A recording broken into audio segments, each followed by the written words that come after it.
P Chandrashekhar.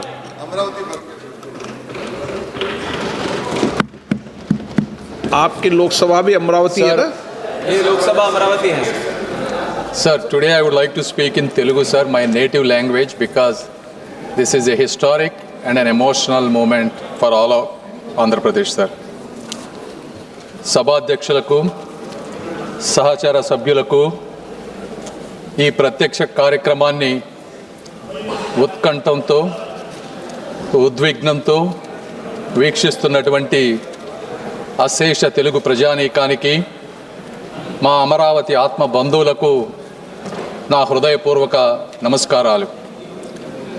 ఆంధ్రుల కలల రాజధానిగా అమరావతికి చట్టబద్ధత కల్పిస్తూ అమరావతి ఆంధ్రప్రదేశ్కు ఏకైక రాజధాని అని ప్రస్తావిస్తూ దేశంలోనే మొట్టమొదటిసారిగా రాజధానిని నిర్మించే ఈ చారిత్రక ఘట్టంలో అమరావతి బిడ్డగా ఈ సభలో ప్రసంగించటం నాకు అదృష్టంగాను గౌరవంగాను భావిస్తున్నాను.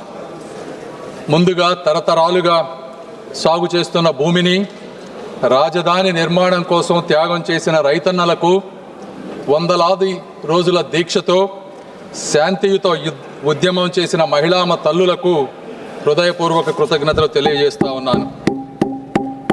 సార్, కృష్ణానది ఒడ్డున ఆంధ్రప్రదేశ్ నడిబొడ్డున ఉత్తర దక్షిణ ప్రాంతాలకు సమాన దూరంలో 3000 సంవత్సరాల నాగరికతకు నిదర్శనం ఈ అమరావతి. శాతవాహనుల సామ్రాజ్యానికి సాక్ష్యం ఈ అమరావతి. సంస్కృతి, శాంతి, విజ్ఞానానికి యుగయుగాల నిలయం ఈ అమరావతి. బౌద్ధ స్తూపాలు, శిల్పాలు, శాసనాలతో విరాజిల్లినటువంటి పవిత్ర భూమి ఈ అమరావతి.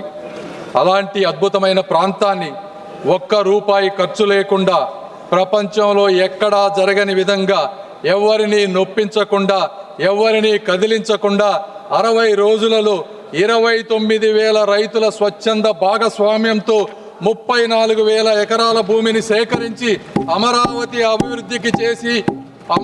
అభివృద్ధికి అంకురార్పణ చేసినటువంటి శక్తి, వ్యక్తి, నమ్మకం మా ముఖ్యమంత్రి శ్రీ గౌరవ నారా చంద్రబాబు నాయుడు గారు. సార్, ఈ నమ్మకం ఒక్క రోజుతో వచ్చినటువంటి నమ్మకం కాదు. 40 సంవత్సరాలుగా ఒక సుదీర్ఘ రాజకీయ ప్రయాణంలో ఇటుక పేర్చుకుంటూ పొద్దున లెగిసిన దగ్గర నుంచి పండుకునే వరకు ప్రజా సంక్షేమమే పరమావధిగా తన పూర్తి జీవితాన్ని త్యాగం చేసినటువంటి ఒక వ్యక్తిపై ఉన్నటువంటి నమ్మకమే ఈ అమరావతి. సార్,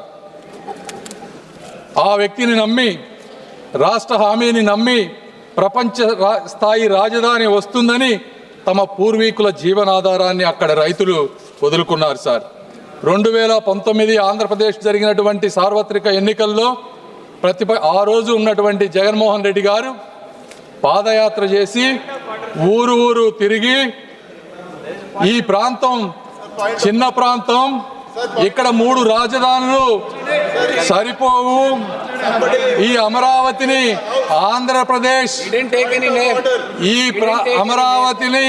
ఆంధ్రప్రదేశ్లో ఇంకా అద్భుతంగా ముందుకు తీసుకువెళ్తానని చెప్పి అధికారంలోకి వచ్చారు. సార్, అయితే అలాంటి మహాయజ్ఞాన్ని అధికారంలోకి వచ్చిన తరువాత అధికార వికేంద్రీకరణ పేరుతో 3 ముక్కల రాజధాని అనే పేరుతో ప్రజలను మభ్యపెట్టి 5 సంవత్సరాల అమూల్యమైనటువంటి కాలాన్ని ఆంధ్ర ప్రజల భవిష్యత్తుని కూడా వృధా చేశారు. సార్, 3 ప్రాంతాల మధ్య చిచ్చు పెట్టారు. సార్, నేను ఇక్కడ చాలా బాధతో కొన్ని విషయాలు చెప్పాలనుకుంటా ఉన్నాను. ఇది రాజకీయ విమర్శ కాదు. సార్, 29,000 మంది రైతులకు జరిగినటువంటి అన్యాయం, అవమానం గురించి మాట్లాడాలి. సార్, ఆ రైతులని పెయిడ్ ఆర్టిస్టులని పిలిచారు. సార్, ఈ సభలో ప్రస్తావించలేని వ్యాఖ్యలతో మహిళలను ఇబ్బందులకు గురి చేశారు. వారిని చూసి నవ్వారు, అమరావతిని మర్చిపోమ్మన్నారు. 30-40 సంవత్సరాలు తన భూమిలో పంటలు పండించిన రైతులు వారి గ్రామాల్లో తిరగటానికి ఐడి కార్డులు చూపించమన్నారు. సార్, 144 సెక్షన్ అమలు చేసి వారి స్వేచ్ఛను అడ్డుకున్నారు. సార్, ఈ బాధ ఇక్కడితో ఆగలేదు. న్యాయస్థానం నుండి దేవస్థానం వరకు 45 రోజులు మహాపాదయాత్రలో రైతులను అమానుషమైనటువంటి హింసకు గురి చేశారు. మేకులతో ఉన్నటువంటి లాఠీలతో వారిని కొట్టారు సార్. గర్భిణీ మహిళలపై బూట్ల కాళ్లతో తన్నారు. ఆఖరికి మహిళా దినోత్సవం రోజున ఆలయానికి వెళ్ళినటువంటి మహిళలపై కూడా దాడి చేశారు సార్. వారి భోజనంలో ఇసుక వేశారు. అయినా కూడా వారు ఎక్కడా కూడా వెనకడుగు వేయలేదు.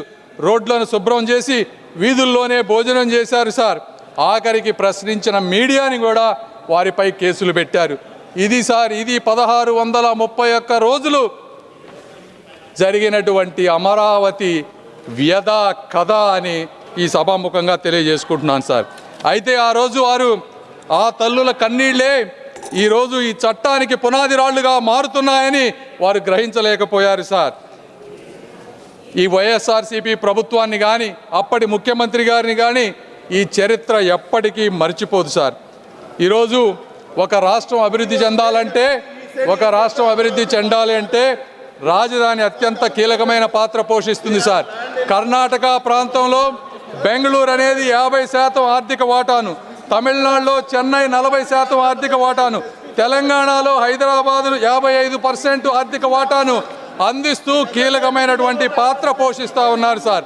అదే ఆంధ్రప్రదేశ్కు మీ రాజధాని ఏది అంటే చెప్పుకోలేని అవమానంతో గత ప్రభుత్వంలో ఆంధ్రుల ప్రజలు జీవించారు సార్. ఇప్పుడు నిర్మించబోయేటువంటి అమరావతి ఆంధ్రప్రదేశ్ ఆర్థిక వ్యవస్థకు ప్రధాన కేంద్రంగా రూపుదిద్దుకొని రాష్ట్ర అభివృద్ధికి ఒక గ్రోత్ ఇంజిన్ గా కూడా మారబోతోంది సార్. సాధారణంగా అభివృద్ధి అంటే భూసేకరణ పరిహారం మాత్రమే. आप भी ध्यान रखना जो सदन के सदस्य नहीं हो तो आप पूर्व के विषय को नाम मत लो और रख दो. आप भी मत लेना, ये भी नहीं लेंगे. चलिए సార్. కానీ ఆర్థిక వ్యవస్థలో మొట్టమొదటిసారిగా ఒక పేద రైతుని భాగస్వామ్యం చేసి ఆర్థిక అభివృద్ధిలో వారిని కూడా ముందుకు తీసుకువెళ్ళేటువంటి మార్గం ఈ అమరావతి దేశానికి చూపించింది సార్. 2014 ఆంధ్రప్రదేశ్ పునర్వ్యవస్థీకరణ చట్టం ఆ రోజు రాష్ట్రానికి ఒకే రాజధాని ఉండాలని నిర్దేశించింది సార్. అయితే ఆ సమయంలో ఆ రాజధాని ప్రాంత పేర్కొనకపోవటం వల్ల చట్టపరమైనటువంటి అనిస్థితి రాష్ట్రంలో రాజకీయ అస్థిరతకు దారితీసింది. ఈ విషయంపై హైకోర్టుకి రాజధాని రైతులు వెళ్ళినప్పుడు 2022లో ఆ రోజు ఉన్నటువంటి ఫుల్ బెంచ్ ఒక స్పష్టమైన తీర్పునిచ్చింది. రాష్ట్ర రాజధాని నిర్ణయించటం లేదా మార్చటం వంటి అధికారాలు రాష్ట్ర అసెంబ్లీ పరిధిలోకి రావని, ఆ అధికారం కేవలం పార్లమెంటుకు మాత్రమే ఉందని స్పష్టం చేసింది. దాని ఆధారంగా ఆంధ్రప్రదేశ్ కేబినెట్ ఆంధ్రప్రదేశ్ రాష్ట్ర రాజధాని అమరావతి అనే ఏకంగా తీర్మానం చేసింది. అధ్యక్ష, పెట్టుబడి మరియు అభివృద్ధి అనేది ఒక కీలకమైన అంశంపై ఆధారపడి ఉంటాయి. సర్టనిటీ, స్టెబిలిటీ అనేది కావాలి. పెట్టుబడిదారులు గందరగోళంలో పెట్టుబడి పెట్టరు. బ్యాంకులు, అంతర్జాతీయ సంస్థలు రాజకీయ అస్థిరత్వానికి రుణాలు ఇవ్వవు సార్. ఈరోజు దాదాపు 56,000 కోట్ల రూపాయలతో 91 అత్యంత ముఖ్యమైన మౌలికమైన ప్రాజెక్టులు అమరావతి నిర్మాణంలో జరుగుతూ ఉన్నాయి సార్. హడ్కోలో 11,000 కోట్ల రూపాయల రుణం, ప్రపంచ బ్యాంకు, ఏడీబీ, కేంద్ర ప్రభుత్వం కలిపి 15,000 కోట్ల రూపాయల సహాయాన్ని ఈరోజు అందిస్తూ ఉన్నాయి సార్. అదేవిధంగా క్వాంటమ్ వ్యాలీతో చరిత్రకు అమరావతి స్వాగతం పలుకుతుంది సార్. ఇవన్నీ జరిగినప్పటికీ అందరి మనసులో ఒకే ఒక ప్రశ్న, అమరావతి శాశ్వత రాజధానిగా ఉంటుందా అనేది ఉండేది సార్. అయితే ఈ చట్ట సవరణతో ఆ అనిశ్చితి తగ్గి అభివృద్ధి వేగం జరగబోతా ఉంది. రాజధానులు అనేది ఎన్నికల కోసం కాదు సార్, తరతరాల కోసం నిర్మించబడతాయి. ప్రభుత్వాలు మారినా కూడా విధానాలు ఏకపక్షంగా మారకూడదు. ఈ విధంగా ప్రభుత్వాలు ముందుకు వెళ్ళినప్పుడు మాత్రమే ప్రజల పట్ల కానీ, పార్లమెంటు పట్ల కానీ, ప్రజాప్రతినిధుల పట్ల కానీ ఒక విశ్వాసం వస్తుంది. కాబట్టి ఈ కార్యక్రమాన్ని ఈ విధంగా ముందుకు తీసుకువెళ్తూ ఈరోజు ఈ కార్యక్రమానికి వచ్చిన విధంగా నేను అనేక మంది వ్యక్తులకు కృతజ్ఞతలు తెలపాలి సార్. మొట్టమొదటిసారిగా గౌరవ ప్రధానమంత్రి నరేంద్ర మోదీ గారికి ఆంధ్రప్రదేశ్ రాజధానికి కేంద్ర మద్దతు ఇవ్వాలన్న ఆయన హామీపై ఆంధ్రప్రదేశ్ ప్రజలకు అచంచలమైనటువంటి విశ్వాసం ఉంది.